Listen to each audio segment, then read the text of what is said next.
Hello students, आज मैं आपके सामने टॉपिक डिस्कस करने वाला हूं इफ़ेक्ट ऑन रजिस्टिविटी,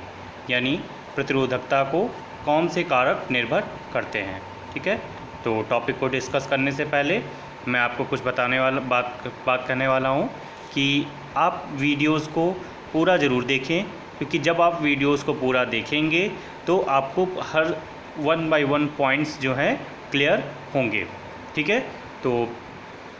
अगर आप और वीडियोस को पर डे यानी वीडियोस को लगातार आप ज़रूर देखें। अगर आप सोचेंगे कि हम एक ही दिन में बैठकर देखेंगे तो वो वर्क बर्डन जो है वो बहुत ज़्यादा हो जाएगा, जिस कारण आपको फिर वीडियो देखने में फिर प्रॉब्लम होगी और फिर बोरियत महसूस होगी। ठीक है, तो इसलिए वीडियोस पूरा देखें और मैं पूरी कोशिश करूँगा कि आपको इस वीडियो में टॉपिक जो है ज़्यादा से ज़्यादा एक्सप्लेन किया जा सके और आपको हर चीज़ें क्लियर हो सकें। ठीक है, तो अगर इससे पहले आपने मेरे रजिस्टिविटी वीडियो को नहीं देखा है तो उसको ज़रूर देखें, क्योंकि उसको देखने के बाद ही आपको ये इफ़ेक्ट जो है वो रजिस्टिविटी का समझ में आएगा। तो रजिस्टिविटी की अगर हम बात करें तो ये आता कहाँ से टर्म है, तो ये टर्म आता है रजिस्टेंस से निकल कर। ठीक है, यानी किसी भी चालक के प्रतिरोध से निकल कर। प्रतिरोध क्या काम करता है, तो प्रतिरोध बेसिकली एक अगर हम बात करें एक विरोध है, यानी अपोजिशन है, जो कि इलेक्ट्रिकल चार्जेस के द्वारा फेस किया जाता है। ठीक है, तो अब जब हम किसी चार्जेस पे, तो यहाँ पे हम बेसिकली बात करेंगे इफ़ेक्ट ऑन टेम्परेचर, यानी टेम्परेचर पे चालकों का क्या प्रभाव पड़ता है। यानी जब हम किसी चालक के ताप को बढ़ाते हैं तो ताप को बढ़ाने से उसके कंडक्टर की प्रॉपर्टी पे यानी उसकी प्रतिरोधकता पे क्या प्रभाव पड़ता है, रजिस्टिविटी पे क्या इफ़ेक्ट पड़ता है। ठीक है, तो जैसे अब एक बेसिक सा एग्जांपल मैं आपको अगर बताऊं कि अगर किसी भी बॉडी को अगर हम कुछ एनर्जी देते हैं, ठीक है, एनर्जी अगर देते हैं तो एनर्जी देने से क्या होता है, वो बॉडी कुछ वर्क करने लगती है या कुछ भागने लगती है। जैसे कि अगर हम सीधे से कहें कि एक साइकिल खड़ी है, ठीक है, उस साइकिल को हमने धक्का दिया और धक्का देके अगर या साइकिल को हमने जब पैडल मार के जब चलाया, चलाने से हमने उसमें कुछ एनर्जी लगाई और एनर्जी लगाने से क्या हुई, उसमें जितने भी उसके पार्टिकल्स थे, यानी जो व्हील हो गई, पैडल हो गए, ये सब क्या हो गया, मूव करने लगे, यानी आगे की ओर भागने लगे। वैसे ही अगर हम किसी चालक की बात करें तो चालक में भी यही सेम प्रोसेस होता है कि जब हम किसी चालक को गर्म करते हैं, यानी किसी कंडक्टर को जब हम हीट करते हैं तो हीट करने से क्या होता है, यानी जब हम उसका टेम्परेचर बढ़ाएंगे तो टेम्परेचर बढ़ाने से क्या होता है, उसकी थर्मल वेलोसिटी यानी जो ऊष्मीय वेग होता है वो बढ़ने लगता है। अब ऊष्मीय वेग बढ़ने से क्या होगा, तो ऊष्मीय वेग बढ़ेगा तो जितने भी इलेक्ट्रॉन्स हैं जो पहले अगर मान लेते हैं 1 सेकेंड में 10 बार टकरा रहे थे तो वो अब 20 बार टकराने लगेंगे। ठीक है, यानी उनके जो नंबर ऑफ़ कोलिजन्स हैं वो क्या हो जाएगा, इंक्रीज़ हो जाएगा। नंबर ऑफ़ कोलिजन इंक्रीज़ होगा तो रिलैक्सेशन टाइम क्या होता है, वो डिक्रीज़ हो जाता है। कि जैसे हमने कहा कि एक इलेक्ट्रॉन 2 इलेक्ट्रॉन थे, आपस में पहले 5 बार टकरा रहे थे, ठीक है, 1 सेकेंड में, लेकिन अब 5 की बजाय 10 बार टकराने लगे 1 सेकेंड में, तो मतलब क्या हो गया, उनका रिलैक्सेशन टाइम घट गया। ठीक है, अब रिलैक्सेशन टाइम घटता है तो रिलैक्सेशन टाइम घटने से क्या हो जाता है कि अगर हम इस फॉर्मूले को देखें, rho is equal to m upon any square tau, तो अगर टाउ डिक्रीज़ हो जा रहा है तो टाउ अगर यानी रिलैक्सेशन टाइम डिक्रीज़ हो जाएगा तो रो की वैल्यू क्या हो जाएगी, इंक्रीज़ हो जाएगी, यानी जो रजिस्टिविटी है वो किसी भी चालक की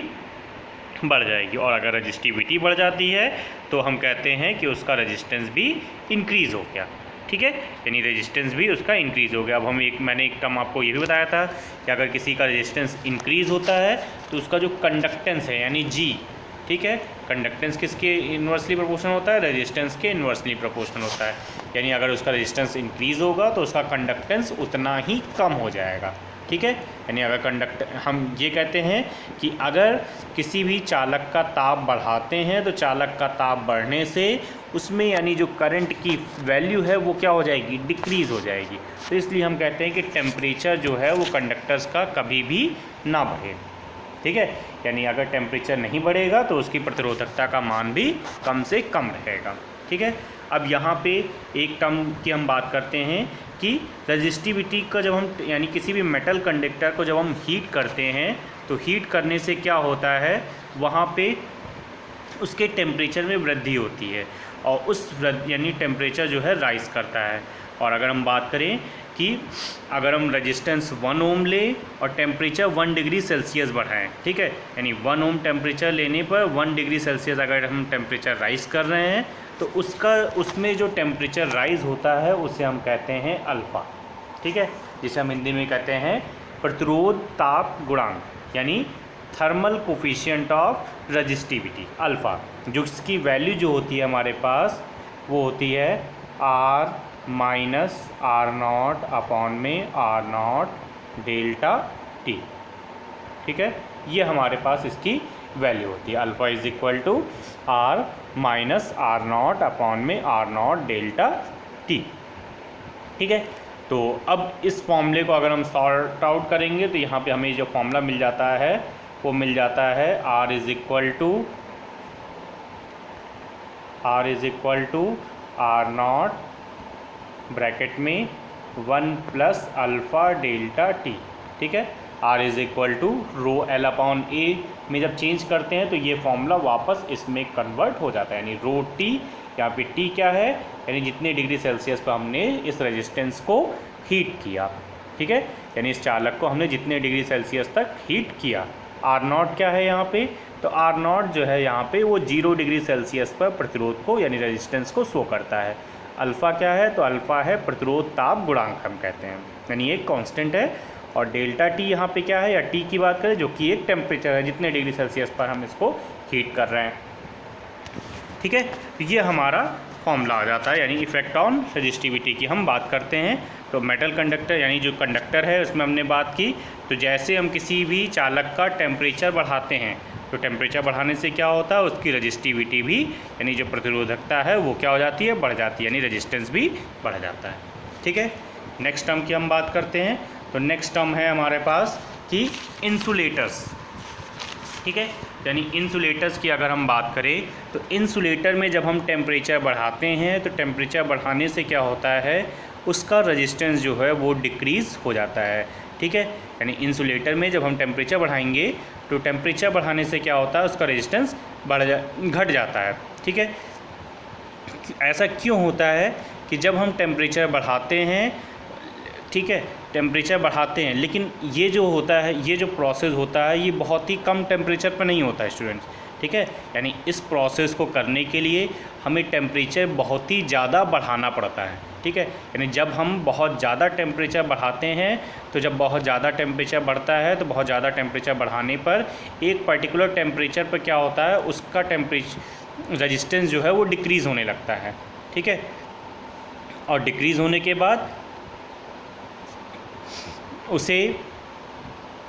डिक्रीज़ होने के बाद क्या होता है, उसकी कंडक्टिविटी जो होती है वो इंक्रीज़ हो जाती है, रेजिस्टेंस डिक्रीज़ होता है और कंडक्टिविटी डिक्रीज़ होती है। जैसे कि हमने देखा भी है कि जब गर्मी के दिनों में जो खंभों से लाइट जाती है, यानी जो वायर्स जाते हैं उनके ऊपर क्या होते हैं, एक जैसे अगर गर्मी के दिनों की बात करें तो पोल्स लगे होते हैं और उन पोल्स के ऊपर रबर्स लगे होते हैं, ठीक है, जो कि इंसुलेटर की तरह वर्क करते हैं, ठीक है, पोल्स लगे होते हैं और उनके थ्रू हम ऊपर से वायर को सेंड करते हैं ताकि नीचे ज़मीन में शॉर्ट सर्किट ना हो,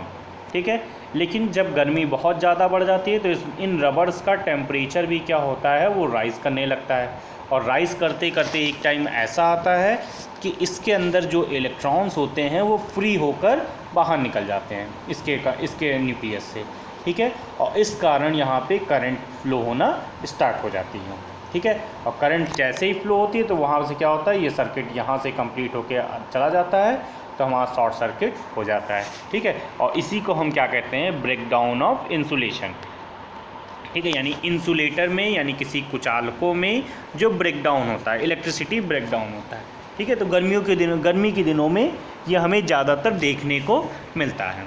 ठीक है। तो ये हमारा यानी कुचालकों पर क्या प्रभाव पड़ता है कि अगर हम टेम्परेचर बढ़ाते हैं तो टेम्परेचर बढ़ाने से उनकी रजिस्टिविटी डिक्रीज़ हो जाती है, ठीक है। नेक्स्ट हम डिस्कस करते हैं तो अर्धचालक, इसके बाद बात करते हैं अर्धचालकों की यानी सेमीकंडक्टर्स की। सेमीकंडक्टर्स की भी बात करें तो सेमीकंडक्टर्स में भी क्या होता है कि अगर हम टेम्परेचर को बढ़ाते हैं तो टेम्परेचर को बढ़ाने से जो इसकी रजिस्टिविटी है यानी रो का जो मान है वो क्या है, डिक्रीज़ हो जाता है। ठीक है, रजिस्टिविटी डिक्रीज़ हो जाता है और रजिस्टिविटी डिक्रीज़ होती है तो इसका रेजिस्टेंस भी मतलब डिक्रीज़ हो गया। ठीक है, तो अब इसमें क्या होता है, तो अब अगर हम इसकी बात करें तो इसमें अर्धचालकों में क्या होता है कि जब हम टेम्परेचर बढ़ाते हैं तो टेम्परेचर बढ़ाने से, अब हम इससे पहले मैंने कंडक्टर में बताया था कि टेम्परेचर बढ़ाते हैं तो टेम्परेचर बढ़ाने से क्या होता है, रिलैक्सेशन टाइम जो है उसका यानी जो श्रांति काल है उसका मान क्या होता है, वो घट जाता है। श्रांति काल घटेगा तो रेजिस्टेंस क्या होना चाहिए, बढ़ना चाहिए। लेकिन यहाँ पे तो मैं इसका उल्टा बता रहा हूँ। तो ऐसा क्यों होता है, तो रेजिस्टेंस जो बढ़ता है घटता है यहाँ पे जब हम टेम्परेचर बढ़ाते हैं तो इसके जो इलेक्ट्रॉन्स हैं यानी जो फ्री इलेक्ट्रॉन्स हैं, किसी भी सेमीकंडक्टर में करंट तब फ्लो होती है जब उसके इलेक्ट्रॉन्स जो हैं एक पर्टिकुलर टेम्परेचर के बाद फ्री हो जाते हैं यानी उसके सरफेस को छोड़कर बाहर निकल जाते हैं। ठीक है, जैसे कोई भी सेमीकंडक्टर होता है जैसे कि सिलिकॉन हो गया या जर्मेनियम हो गया, कि जब तक हम उसको एक पर्टिकुलर वोल्टेज तक गर्म करते हैं, सिलिकॉन को जैसे, जर्मेनियम को जैसे हमने कहा 0.1 वोल्ट दिया उसको एनर्जी, वो उससे इलेक्ट्रॉन बाहर नहीं निकलते। 2 दिया, 0.2 दिया, तब भी बाहर नहीं निकले। 0.3 वोल्ट या 0.7 वोल्ट के बाद जैसे हम बढ़ाते हैं उसका वोल्टेज, उससे करंट फ्लो होना स्टार्ट हो जाती है। ठीक है, तो अब हमें ये क्या बताते हैं कि 0.7 वोल्ट जो है उसका ब्रेकडाउन वोल्टेज है या उसका, जिससे वो क्या होती है, करंट का फ्लो होना स्टार्ट हो जाता है। ठीक है, तो वहाँ पे क्या होता है, उसके नंबर ऑफ़ फ्री इलेक्ट्रॉन्स यानी जब इलेक्ट्रॉन्स फ्री होते हैं ज़्यादा से ज़्यादा तो वहाँ पे इलेक्ट्रिसिटी फ्लो होना स्टार्ट होती है। अब हम उसका टेम्परेचर जैसे जैसे बढ़ाते जाते हैं वैसे वैसे क्या होता है, उसमें फ्री इलेक्ट्रॉन्स बहुत तेज़ी से बढ़ते हैं। ठीक है, और मान के चलिए कि ये जो फ्री इलेक्ट्रॉन्स की जो क्वांटिटी है यानी जो मुक्त इलेक्ट्रॉनों की जो संख्या है वो रिलैक्सेशन टाइम से कई गुना ज़्यादा होती है, बहुत ज़्यादा होती है। ठीक है, यानी रिलैक्सेशन टाइम जो होता है यानी टाउ जो होता है वो नंबर ऑफ़ इलेक्ट्रॉन्स एन के कंपैरेटिव में बहुत ही ज़्यादा, एक तरह से कह सकते हैं कि नेग्लिजिबल, कि अगर एन हमारा 1 लाख बढ़ गया तो वहाँ पे रिलैक्सेशन टाइम 2 से 3 वैल्यू ही बढ़ती है, 2 से 3 वैल्यू। ठीक है, तो वो एन के कंपैरेटिव में बहुत ही ज़्यादा नेग्लिजिबल होती है। और इसी वजह से हमारा जो फॉर्मूला होता है कि tau is equal to m upon N E square